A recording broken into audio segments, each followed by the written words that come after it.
again individual. So they concentrated their energy, put all the faith in that particular system. Some people said, let us put the energy in the Jesus Christ. He is a messenger of the God, he is the God himself. So they prayed the Jesus Christ. Some people said, we will pray the Prophet Muhammad. So it means their energies were diverted at that point, and all the focus of his energy came to the either the Christ or the Prophet or the Jaina or the Buddha. But the Dharma says, don't waste your energy, travel within you, deposit all your energy within you. Consequently, two systems arose. One system is energizing yourself is one system, another one is begging somebody and trying to get something out of it. How much you can get, a beggar can get. Whether you want to become as mighty as the Almighty, or you want to beg and get the energy. So these are the two factions.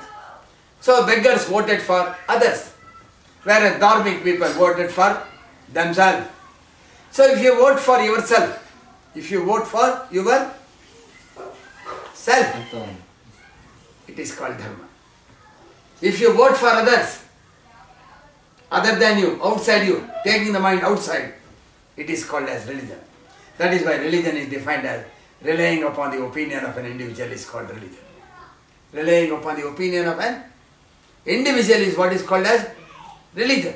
So in religion you always depend on others, whereas in dharma you will become more and more strong, more capable to control those things by yourself, since you are a child of the Paramatma.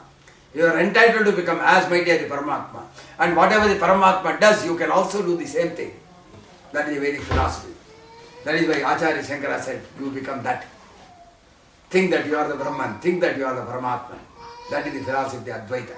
So Advaita is to be taken in letter and spirit. Since we are not taking the Advaita in letter and spirit, we are not following the words of the Acharya Shankara. We are now at this particular stage or at this juncture. So we have to follow 100% total Advaita. There is nothing there in this world other than me. Everything Paramatma has kept. Whatever is his creation, everything is there. When everything is there, whom you are going to beg? You have got everything within you. Travel that, let the mind be in that posture. Automatically you get that strength. So the process of becoming that and getting the strength is the purpose of the Dharma. Whereas in a religion, you are going to be a beggar. So two systems came into existence. One in which you want to become the mighty as the Almighty. And the other one is the process of begging which is there in the today. Since the Western people did not have the knowledge of the Almighty, the methods and means of travelling inwards, they called everything as religion. Religion bases on fight, whereas Dharma does not believe in fight at all. You ask quest, you have a question for everything. Have that quest and understand the whole world. That is more important. As such in Dharma they said, it is Vijnana. It is only by an enquiry within the whole process must be done. If an enquiry cannot be done, ask the knowledgeable people for the enquiry. So they said, what is that? Vedanta. They said, Vedanta Vijnana, Sunichitartaha, Sannyasa Yoga, Tyateha, Suddhasattvaha, Te Brahmaloke, Chaparantakale, Paramritat Parimuchanti Sarve. So Vedanta calls for science. We accept the whole scientific principles. Whereas in religion, they won't accept the science. You believe is the basic instrument in the religion. If you don't believe, you have no place in the society at all. All non-believers are to be taken out of the world. That is the philosophy of the religion. So, if the man is to be stronger, he has to get back to the Dharma, not to the religion. Since we believe in rebirth, because the soul takes birth again and again, soul is an energy. Energy can neither be created nor destroyed. Energy can be transferred from one form to another. Since soul is energy, it cannot be destroyed. So as such, Atman cannot be destroyed. Atman cannot be created. Atman can be transferred from one body to another body. As such, we take birth across the globe. Once we take across the globe, I take birth in America, you take birth in America, you take birth in Russia, you take birth in every home. As such, everyone has given a shelter to me or to you, or to everybody in this world. So we are the children of the whole universe.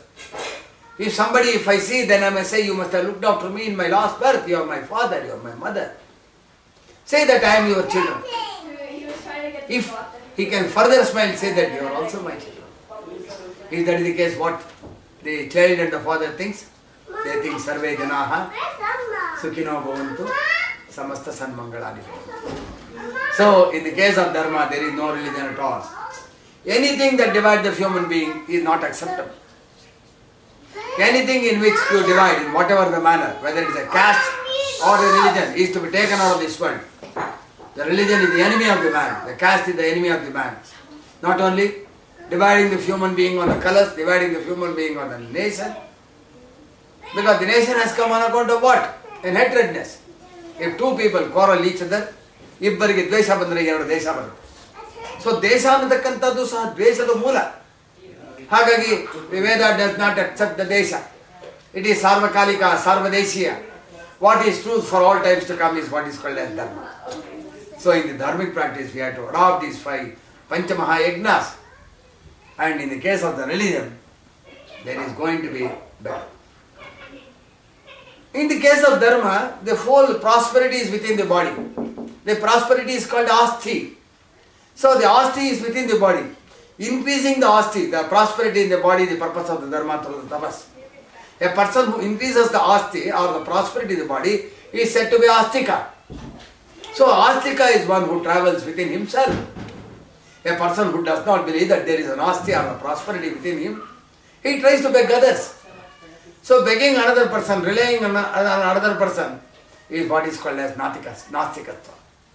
So nastika is one who goes outside and begs, whereas astika is one who meditates and travels within himself by a process called as Om Bhuhu, Om Bhuvaha, Om Subaha, Om Maha, Om Janaha, Om Tabaha, Om Satyam, Om Tatsaviturvareniyam Bhargo Devasrimahi Dhiyo Yona Prachodayat. So all astikas will travel within themselves. They will increase the prosperity of the physical body, life after life. Astika tries to understand himself rather than understanding the external universe. Because everything is within him. There is nothing more to be learned except by contemplation within ourselves. We can understand the whole body.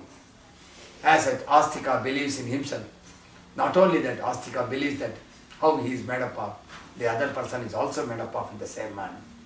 How he has to travel inwards, the same person, the other person also has to travel. As such, the principle for Astikatva is one and the same. Since the Veda is the prana of the body, and to understand the prana of the body you have to travel inwards. For that you have to travel beyond the velocity of light. Once you are travelling beyond the velocity of light, it is called as Parabrahma.